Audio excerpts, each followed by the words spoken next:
My education is a spectacular disaster. And this has nothing to do with the fact that schools are creepy and fake. Just as soon as the first bully wanted to push me into a puddle, circa 3rd grade, I knew schools were meat processing plants. Ran by crooks and supported by all the world's unusually disinterested parents. Fake schools are a betrayal that the future generations will never forgive us for. My own education is something else. It is a series of spectacular and very lovely disasters that are really difficult to describe, though I will try and show you how spectacular it really is.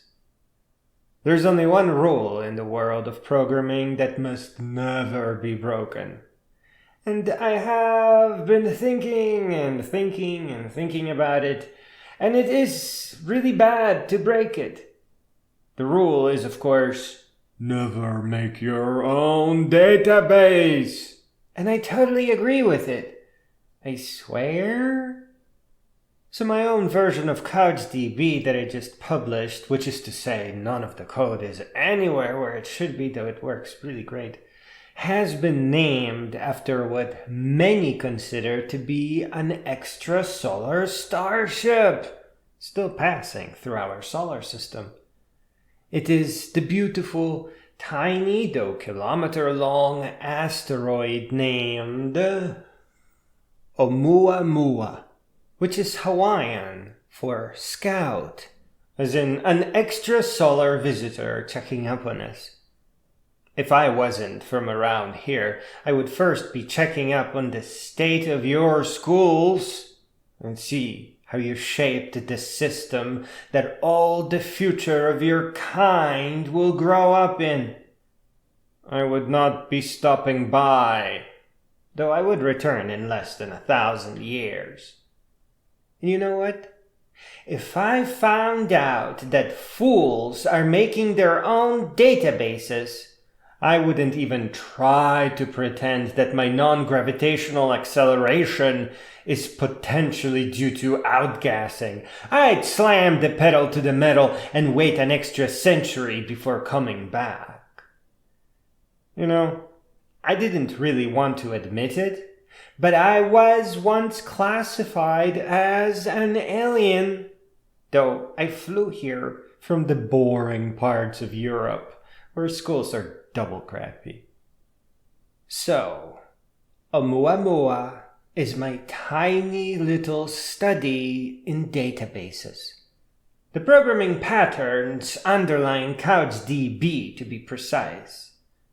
Originally, my interest did not include CouchDB. I was very focused on in-memory databases that are basically just programs exposing easy-to-serialize data structures. Here, the information is saved periodically, so a battery backup is needed in case of a power outage. Though a laptop will do, as it will be the last thing to run out of electricity at the co-location facility, if the power goes out. In this original thought, somewhat, there was a backup, in fact, which consisted only of capturing the raw HTTP requests that were made to the database.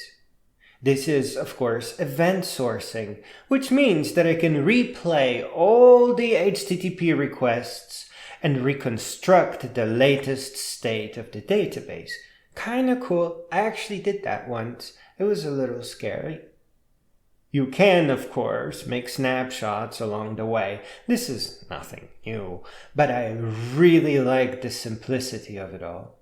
To learn, to graduate higher, I just really dreamt about exposing JavaScript as a kind of a database, and I did that for a long time. I really let it sink in and internalize. I think I had the idea before I came across Redis, but Redis has done it well. My idea might have been inspired by Memcache, which I guessed to be a key-value store. No queries, just keys and values. These are fantastic ideas, and what a great name Memcache is. I didn't even have to look at the program to know what it does. Bravo. While I was still somewhat pondering Red Bean PHP, a beautiful and brilliant little invention that helps greatly with fast prototyping, I came across CouchDB and became interested in what appeared to me as a series of brilliant ideas. Its automatic use of GUIDs for documents that you didn't ID yourself was the same idea that I had once used in a pretty big program, so we became instant friends. Oumuamua is my second couch-inspired program, actually. The first one is und and works with file systems. It actually has a spell-checked README, I think. On the file system, und allows for saving files by multiple CPU cores without any conflict or need for mutexes and locking and such. Oumuamua is written for the browser, however, and does away with emphasis on versioning. For now, it's not really necessary in my program, though all it is keeping every revision of all documents in history. That is what real databases do. There is no erasing, no merging, no optimizing. You don't even delete a document. You just mark it deleted. Every revision is uniquely tagged, so even if you have two revisions with the same revision number coming in from all the way across the world in the same microsecond, it's not at all a problem. The revision with the GUID that ranks higher when sorted alphabetically wins. Alphabetic sorting, no, it's not fair, but it is beautiful and simple and absolutely reliable. So as long as everyone has all the revisions, a matter of just downloading them, they will resolve to the same version of data everywhere, because alphabetically sorting everything is a really good algorithm for solving which one should win so that everyone eventually agrees on the network. It's a great little lesson to learn.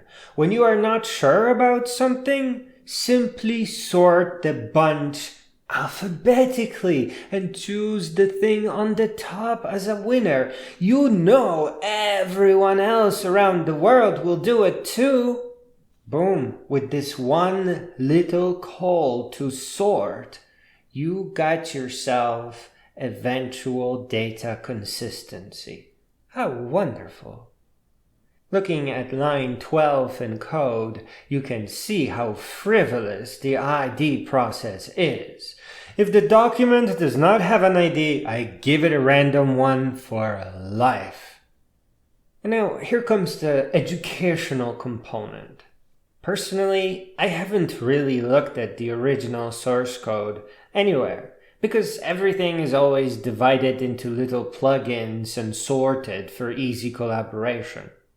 So when working with PouchDB, I simply ask myself what the design views are actually helping me with. And in my estimation, they classify database documents, grouping them into neat little tables. So I just guessed and programmed a table-like system. And that wonderfully demonstrates how my education is a spectacular disaster, but also really, really fun. Because I will just program my best guess until I am proven wrong. And though I don't maintain any big programs, my style of spectacularly disastrous self-education has kept me sharp and sharpening my skills since I was 10 years old. So you see, even though I like database ideas left and right, I am still just programming my own way forward like I used to when I was a little kid.